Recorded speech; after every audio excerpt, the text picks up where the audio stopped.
उत्पत्ति अध्याय 27। उत्पत्ति अध्याय 27। जब इसहाक बूढ़ा हो गया और उसकी आंखें ऐसी धुंधली पड़ गई कि उसको सूझता न था, तब उसने अपने जेठे पुत्र एसाव को बुलाकर कहा, हे मेरे पुत्र। उसने कहा, क्या आज्ञा? उसने कहा, सुन, मैं तो बूढ़ा हो गया हूं और नहीं जानता कि मेरी मृत्यु का दिन कब होगा। सो अब तू अपना तरकश और अपना धनुष आदि हथियार लेकर मैदान में जा और मेरे लिए हिरन का आहेर कर ले आ। तब मेरी रुचि के अनुसार स्वादिष्ट भोजन बनाकर मेरे पास ले आ, कि मैं उसे खाकर मरने से पहले तुझे जी भर के आशीर्वाद दूं।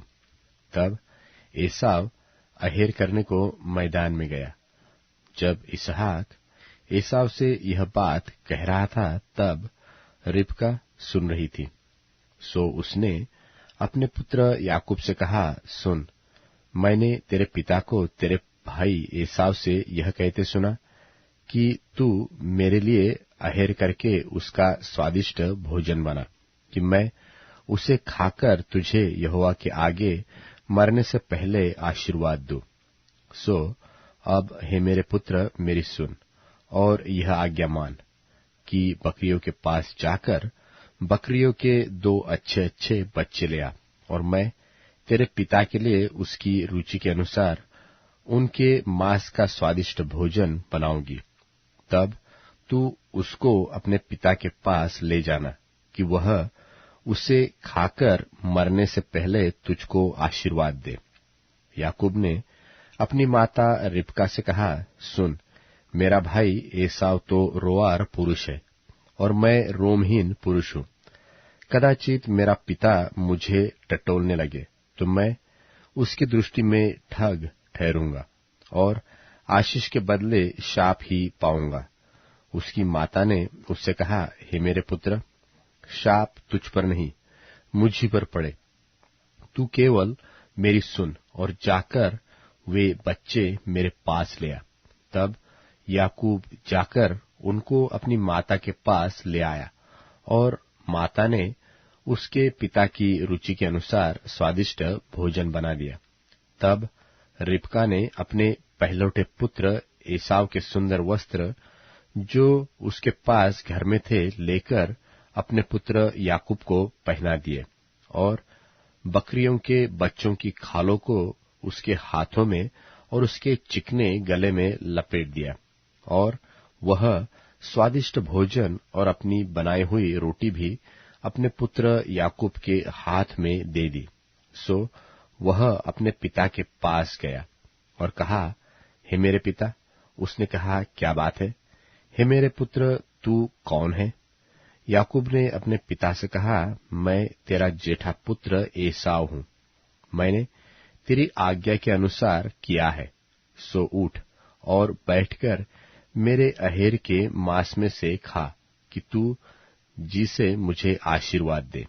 इसहाक ने अपने पुत्र से कहा, हे मेरे पुत्र, क्या कारण है कि वह तुझे इतनी जल्दी मिल गया? उसने उत्तर दिया कि तेरे परमेश्वर यहोवा ने उसको मेरे सामने कर दिया। फिर इसहाक ने याकूब से कहा, हे मेरे पुत्र, निकट आ, मैं तुझे टटोलकर जानूं कि तू सचमुच मेरा पुत्र एसाव है व नहीं। तब याकूब अपने पिता इसहाक के निकट गया और उसने उसको टटोलकर कहा, बोल, तो याकूब कैसा है? पर हाथ एसाव ही के से जान पड़ते हैं, और उसने उसको नहीं चिन्हा, क्योंकि उसके हाथ उसके भाई के से रोंआर थे। सो उसने उसको आशीर्वाद दिया और उसने पूछा, क्या तू सचमुच मेरा पुत्र एसाव है? उसने कहा, हाँ, मैं हूं। तब उसने कहा, भोजन को मेरे निकट ले आ, कि मैं अपने पुत्र के अहेर के मांस में से खाकर तुझे जी से आशीर्वाद दूं। तब वह उसको उसके निकट ले आया और उसने खाया, और वह अब उसके पास दाखमधु भी लाया और उसने पिया। तब उसके पिता इसहाक ने उससे कहा, हे मेरे पुत्र, निकट आकर मुझे चूम।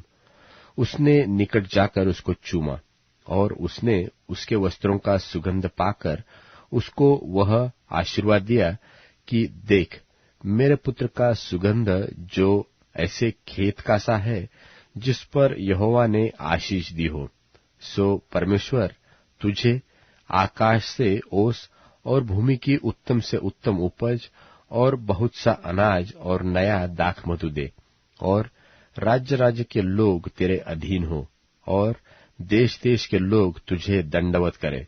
तू अपने भाइयों का स्वामी हो, और तेरी माता के पुत्र तुझे दंडवत करे।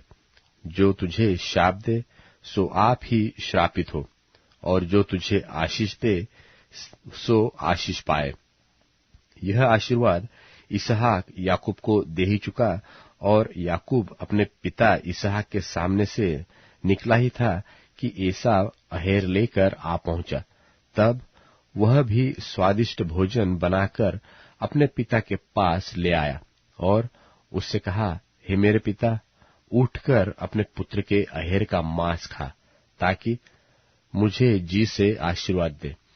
उसके पिता इसहाक ने पूछा, तू कौन है? उसने कहा, मैं तेरा जेठा पुत्र एसाव हूं। तब इसहाक ने अत्यंत थरथर कांपते हुए कहा, फिर वह कौन था जो अहेर करके मेरे पास ले आया था, और मैंने तेरे खाने से पहले सब में से कुछ कुछ खा लिया और उसको आशीर्वाद दिया, वरन उसको आशीष लगी भी रहेगी। अपने पिता की यह बात सुनते ही एसाव ने अत्यंत ऊंचे स्वर से और दुख भरे स्वर से चिल्लाकर अपने पिता से कहा, हे मेरे पिता, मुझको भी आशीर्वाद दे। उसने कहा, तेरा भाई धूर्तता से आया और तेरे आशीर्वाद को लेके चला गया। उसने कहा, क्या उसका नाम याकूब अर्थात नहीं रखा गया? उसने मुझे 2 बार अंगड़ा मारा, मेरी पहलौठे का अधिकार तो उसने ले ही लिया था, और अब देख, उसने मेरा आशीर्वाद भी ले लिया है। फिर उसने कहा, क्या तूने मेरे लिए भी कोई आशीर्वाद नहीं सोच रखा है? इसहाक ने एसाव को उत्तर देकर कहा, सुन, मैंने उसको तेरा स्वामी ठहराया और उसके सब भाइयों को उसके अधीन कर दिया, और अनाज और नया दाखमधु देकर उसको पुष्ट किया है। सो अब हे मेरे पुत्र, मैं तेरे लिए क्या करूं? एसाव ने अपने पिता से कहा, हे मेरे पिता, क्या तेरे मन में एक ही आशीर्वाद है? हे मेरे पिता, मुझको भी आशीर्वाद दे। यो कहकर एसाव फूट फूट कर रोने लगा। उसके पिता इसहाक ने उससे कहा, सुन, तेरा निवास उपजाऊ भूमि पर हो, और ऊपर से आकाश की ओस उस पर पड़े, और तू अपनी तलवार के बल से जीवित रहे, और अपने भाई के अधीन तो होए, पर जब तू स्वाधीन हो जाएगा तब उसके जुए को अपने कंधे पर से तोड़ फेंके। एसाव ने तो याकूब से अपने पिता के दिए हुए आशीर्वाद के कारण बैर रखा। सो उसने सोचा कि मेरे पिता के अंतकाल का दिन निकट है, फिर मैं अपने भाई याकूब को घात करूंगा। जब रिबका को अपने पहलौठे पुत्र एसाव की ये बातें बताई गई, तब उसने अपने छोटे पुत्र याकूब को बुलाकर कहा, सुन, तेरा भाई एसाव तुझे घात करने के लिए अपने मन को धीरज दे रहा है।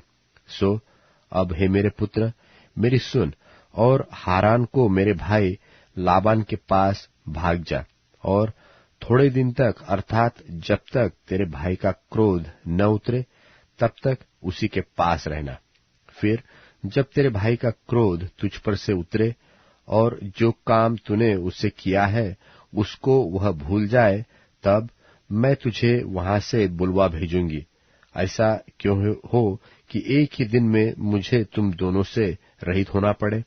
फिर रिबका ने इसहाक से कहा, हित्ती लड़कियों के कारण मैं अपने प्राण से घिन करती हूँ। सो यदि ऐसी हित्ती लड़कियों में से जैसी इस देश की लड़कियां हैं, याकूब की भी एक को कहीं ब्याह ले, तो मेरे जीवन में क्या लाभ होगा?